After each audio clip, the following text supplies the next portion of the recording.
Welcome to the deep dive. We cut through the noise to get you the real story. So, when you think spy, what picture pops into your head? Is it, that dashing figure, tuxedo, martini, gadgets everywhere, exotic places? Always winning, right. Always got the girl, the quip. Exactly. That's the image kind of baked into our brains from pop culture. Yeah. But the actual hidden world, turns out it's more like a wilderness of errors. That's a great way to put it. Yeah, the true world of espionage, it's defined by perpetual uncertainty. It's a place where, like the experts say, any time when espionage is exciting is a sign that something has gone badly wrong. You're dealing with this mix of the human element, flawed, unpredictable, and these, well, mind-blowing, world-changing technologies coming online constantly. A constant push and pull. Secrecy versus discovery. Precisely. High stakes all the time. Okay, so that's our mission for this deep dive then. We want to peel back those layers, get into the secret world of espionage. We'll try to sort the myths from the often grim reality, look at its history, the motivations, and even where it might be heading. Sounds good. Let's do it. All right, let's start with Mr. Bond. James Bond. He really is that amazing character, isn't he? The template for the stereotype. Elegant, suave, yes, but also brutal. Unprincipled sometimes. And the gadgets, the women, the exotic travel. Always wins. But hang on. A celebrity spy. Someone everyone knows. It's when you stop and think, absolutely ridiculous, right, for actual secret work. Totally counterintuitive. Yeah, the whole point is not to be known. But, literature gives us the flip side. George Smiley. John le Carre's creation. Oh, Smiley. Yes, He's the antithesis of all that. Humble, plain, modest, unassuming, kind of breathtakingly ordinary, really. Almost forgettable looking. Exactly, but sharp as a tack analytically. Yeah. And that picture, that matches a lot more of what the true world of tradecraft and real espionage historically has been like. Quiet, unobtrusive work. No fame involved. Okay, let's unpack this term espionage. We throw around spy all the time, but what are we actually talking about? Fundamentally, it's about collecting information surreptitiously. Secretly. For governments, or maybe companies sometimes. Right. Could be military intel, economic secrets, political stuff. But the key is, it's all secret. You're working against that particular country or government, and they absolutely don't want them to know what you're doing. Which brings us to who the spy really is. It's often misunderstood. Most people probably picture the CIA officer, right? Or MI6. Well, yeah, but that's not quite right. The actual spy is the asset. That's the term. The foreign national who has the secrets. Ah, okay. So the person giving the info. Exactly. The intelligence officer or case officer is the professional, the one from the agency who recruits and manages that asset. And they're supposed to be, the little gray man who can't catch the eye of a waiter in a restaurant. Forgettable. Ubiquitous. Not Bond at all. Not even close. And then you've got analysts, linguists, scientists, lots of other vital roles behind the scenes. Okay, so if the spy is the asset, the one betraying their country, taking huge risks, why? What makes someone do that? That's the million-dollar question, isn't it? There's a handy acronym professionals use. M.I.C.E. M.I.C.E., okay. Stands for money, ideology, compromise or coercion, and ego. Sometimes excitement is lumped in there too. M.I.C.E. Money, ideology, compromise, ego. Right. It's a framework, helps understand the motivations, and the stories, well, they can be pretty incredible. Often it's a mix, of course. Let's break that down. Money. Oh, yeah. Big one. Look at Aldrich Ames. Hugely damaging CIA mole. Started because he needed $50,000 for a divorce back in the 80s. $50,000. Seems small, considering the betrayal. It was initially, but the Soviets paid him eventually something like $1.88 million. That's almost $5 million today. Wow. And the signs were there, new house, expensive cars, way beyond his $70,000 salary. But somehow it was missed for years, a massive failure. He burned so many agents. Tragic. Okay, what about ideology? Whittaker Chambers is a fascinating case. He was a communist, a true believer by deep inner conviction. Then later, he flipped, became this ardent anti-communist. Ideological agents can be tricky. Their belief is so strong, makes them hard to manage sometimes. They think they're absolutely right. Right, they're driven by something bigger than themselves. Compromise. That sounds darker. It usually is. It's coercion, blackmail. Think of the Soviet swallows in the 50s and 60s. Female agents using sex to entrap Westerners in Moscow. Honey traps. Exactly. Or look at Kenji Doihara, the Lawrence of Manchuria. He used brothels and opium, operating in that gray area between espionage and criminality. Utterly ruthless way to get intel. Chilling. And the last one, ego or excitement? Ego's huge. Anatoly Golitsyn, a Soviet defector, apparently very arrogant, made unreasonable demands on the CIA, wanted millions, meetings with the president. Just pure ego. Seems like it. Or Robert Hansen, the FBI agent who spied for the Soviets. Motivation seems to have been low self-esteem. He craved the appreciation and affirmation his handlers gave him. You know, you could argue almost everything we do is for ego in one way or another, couldn't you? Huh, maybe. It's fascinating how this human link, it's described as the most fascinating and important and creative and decisive aspect of spying. That is also one of the greatest vulnerabilities. That's the paradox, isn't it? The person with the secrets is the weak point. Absolutely. Humans are fallible. Weaknesses, emotions, mistakes. It's why managing assets is so critical. So vetting background checks must be intense. Rigorous. Yeah. But even then you worry about dangles. That's when the other side sends someone pretending to defect just to feed you bad info. Like a setup. Exactly. There was a Russian defector, Yuri Nosenko. The CIA actually jailed him for years because they thought he was a dangle. Turned out he probably wasn't. Rough business. And the case officers themselves, they can get too close. Develop clientitis. Clientitis. They start identifying too much with their asset, maybe go native, lose sight of their own government's interests. It's a constant danger. So the people who do this job well, the intelligence officers, what are they really like? We know they're not Bonds. Generally, decidedly uncharismatic. There's apparently this 10-second test recruiters use.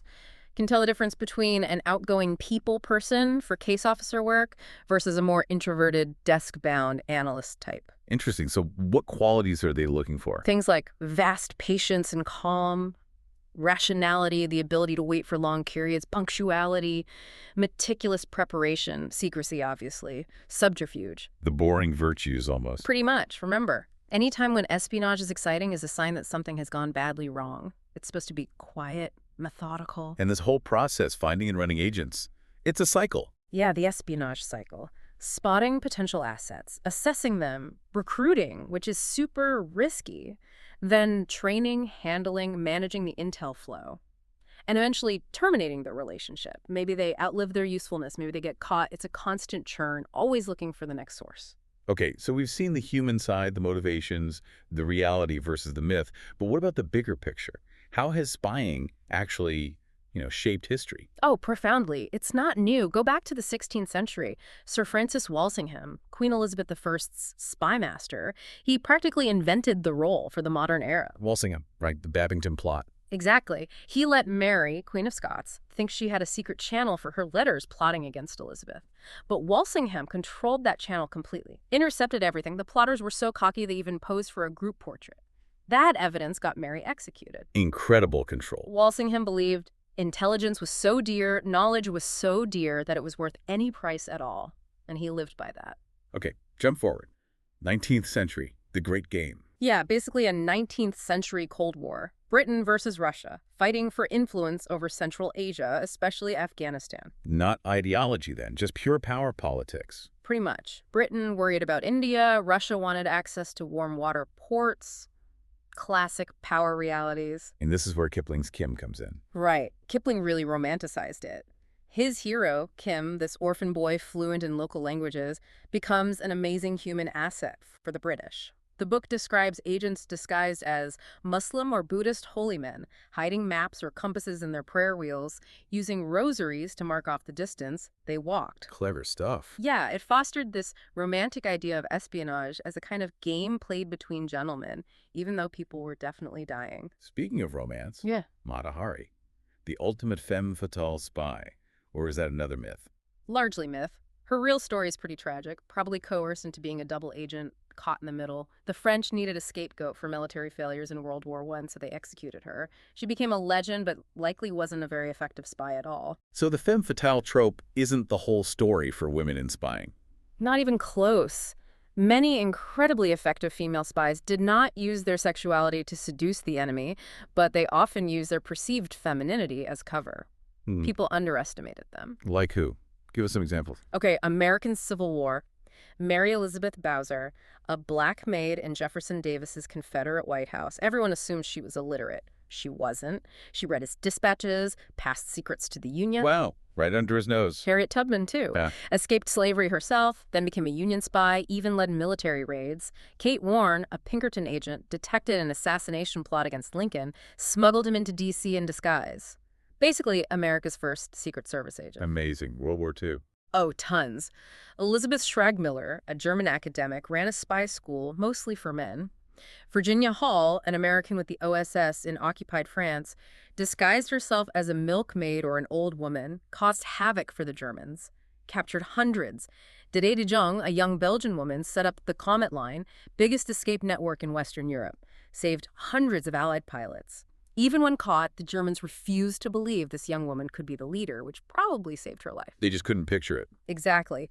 Marie-Madeleine Fourcade led the largest French intelligence network, Alliance, escaped the Gestapo by stripping, oiling herself, and squeezing through prison bars, said she was inspired by Chinese bandits. No way. And Janine Rousseau used her image as a cute young woman to get German officers talking about the V-1 and V-2 rockets. That intel landed right on Churchill's desk. Critical stuff. These stories are incredible, but you mentioned they weren't really recognized afterwards. Sadly, no.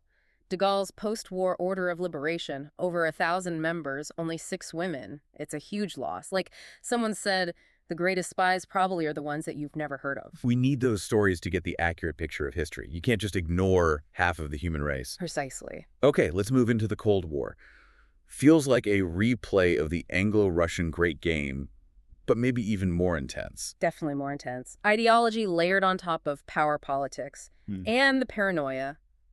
The big lesson was trust no one. And deception became key, right? Like in WWII. Absolutely. The Allies got really good at it. Operation Mincemeat, using that dead body, the stunt corpse, with fake plans to fool the Germans about the Sicily invasion. Brilliant. Had a decisive effect. Fooled them completely. And the D-Day deception, creating a whole phantom army in East Anglia with inflatable tanks, fake radio traffic. They make the Germans think the main landing was coming at Pas de Calais, not Normandy. Right. It kept 300,000 German troops pinned down in the wrong place. Crucial.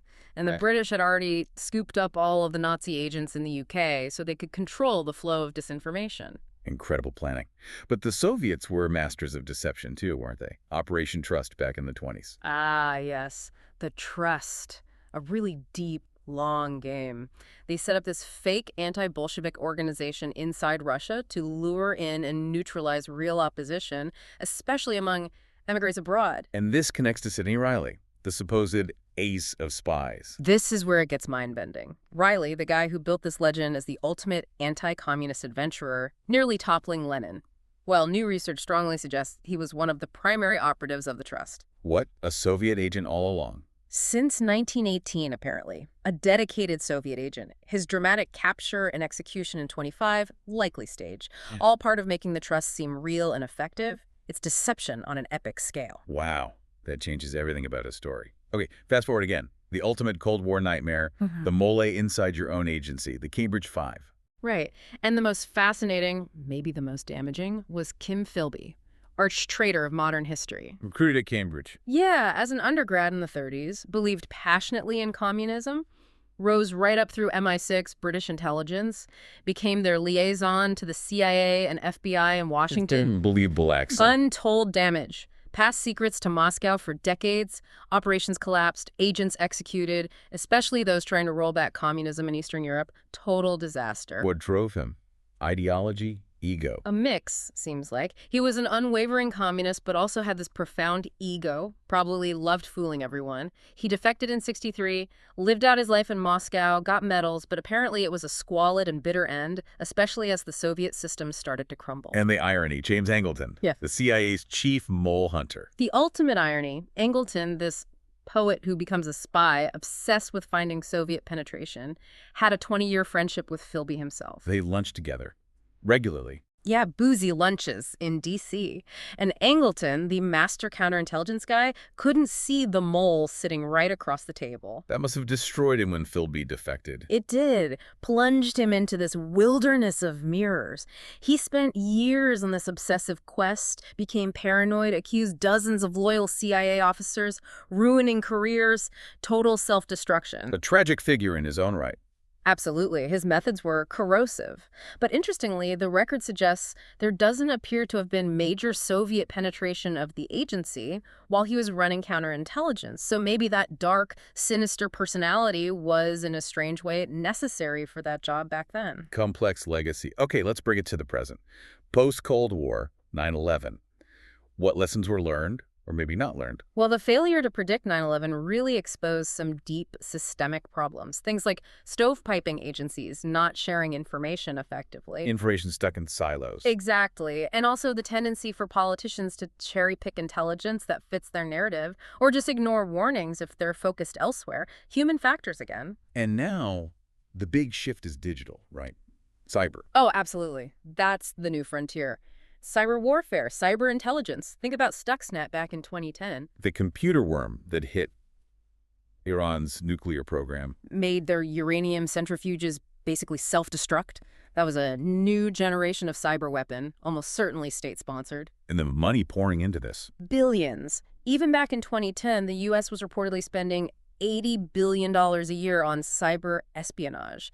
It's a massive arena now. And technology, AI, quantum computing, it's moving so fast, often driven by the private sector now. Right, which creates challenges for governments trying to keep up. It's a real two-sided coin, this tech revolution. Oh, so? Well, it creates incredible new tools for offense hacking critical infrastructure like pipelines, air traffic control systems, electrical power grid, huge vulnerabilities. And it massively amplifies things like disinformation or fake news. Propaganda isn't new, but mass digital platforms give it unprecedented reach and speed. So with all this tech, all this data floating around, are there even going to be secrets left to steal? That's the big question people ask.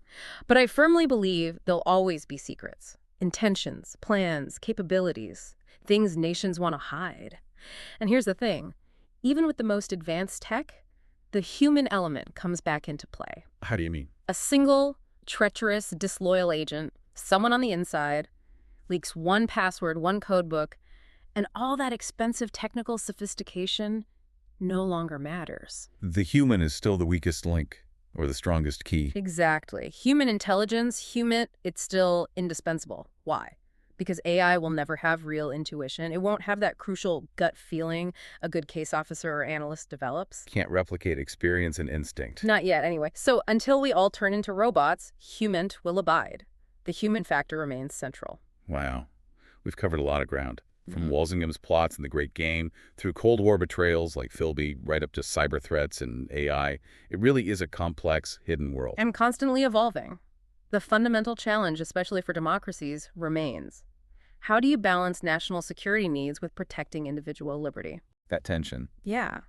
And it only gets harder when information is everywhere and non-state actors, corporations, terrorist groups, hackers can play such a big role. Okay, so a final thought for our listeners to chew on. We heard that friendships and alliances can change, but the interests and the dictates of power are permanent. And also that there is no absolute certainty about any person. So knowing that, how does it change how you, the listener, look at the information you get every day, the people you trust, and maybe even the hidden worlds operating just beneath the surface of your own life? Something to think about.